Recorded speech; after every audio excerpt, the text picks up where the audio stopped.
Kehamilan pada usia 9 minggu, jadi si ibu ini sebenarnya ingin datang untuk memastikan perkembangan janinnya. Dia bukan pasien saya, jadi pasien datang malam pada poliklinik malam, dan pagi harinya dia sudah melakukan pemeriksaan. Dan pada usia hamilannya tepat hari ini adalah 9 minggu seharusnya, kalau berdasarkan dari pemeriksaan sebelumnya. Tapi pasien menyatakan katanya detak jantungnya sudah tidak ada, dok.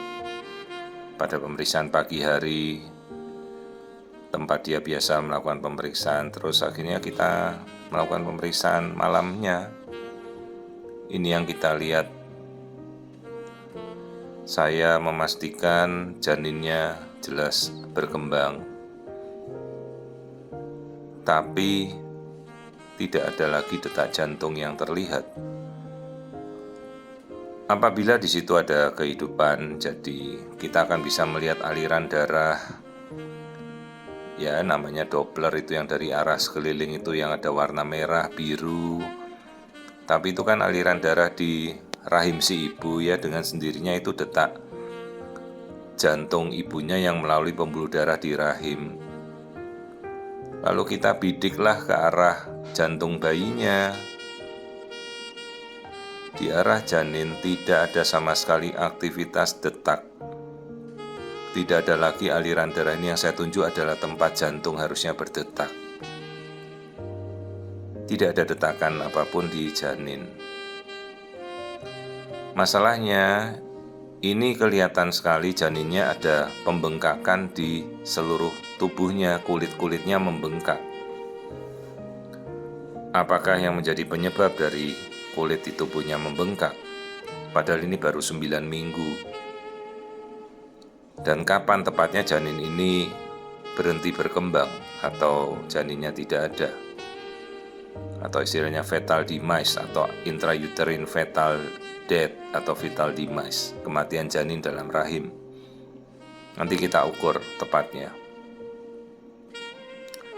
Jadi setelah kita lihat, kita pastikan kok ada sesuatu di bagian kulitnya janin itu yang membengkak, ya, seperti edem, kulitnya membengkak, tebal, padahal baru 9 minggu. Untuk screening sebenarnya kita bisa melakukan pada 12 minggu nanti, tapi ini keburu janinnya. Kemungkinan secara seleksi alam dia tidak bertahan karena memang membawa genetik yang jelek. Jadi kalau ada kulit bagian leher atau tubuhnya bengkak, hati-hati, kemungkinan mengarah suatu sindrom genetik seperti Down syndrome atau trisomi 21, atau juga bisa monosomi X atau Turner syndrome. Lihat, ini janinnya tertempel pada tali pusat, menempel pada rahim. Kita pastikan dari ukuran.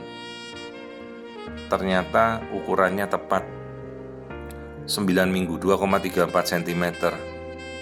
Jadi ibunya menyatakan pagi harinya sekitar jam 8 dia melakukan pemeriksaan rutin di rumah sakit tempat dokternya biasa, janinnya sudah tidak ada.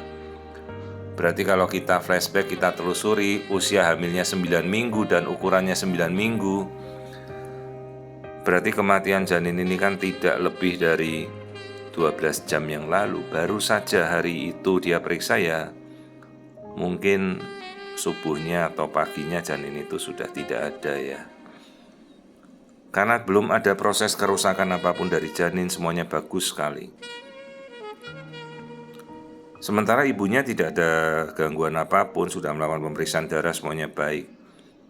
Jadi yang saya curiga ini pembengkakan di kulit-kulitnya janin itu yang mengarah mungkin suatu kelainan bawaan, atau dia membawa trisomi 21 atau Down syndrome. Sekarang kalau kita mau melakukan pemeriksaan genetik, kita sudah bisa sejak awal, namanya non-invasive prenatal test, NIPT. Sudah sangat umum kita bisa lakukan, dan sekarang kita sudah anjurkan pada ibu-ibu yang hamil.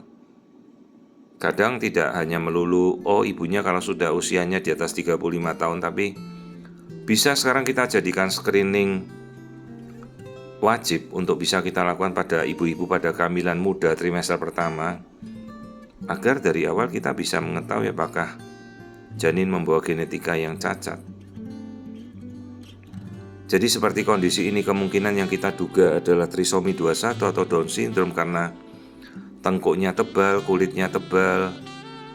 Itu bisa kita lakukan pengambilan darah si ibu, di dalam darah sudah tahu DNA-nya dia. Ya masalahnya sekarang apapun itu yang kita lakukan, kita tidak bisa merubah kondisi ini lagi. Dok, apabila ini hamil lagi, kalau itu kelainan genetika, bagaimana? Bisa terulang. Bisa 1% bisa berulang.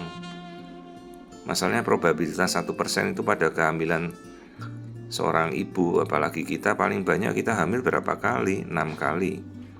1% ya probabilitasnya besar.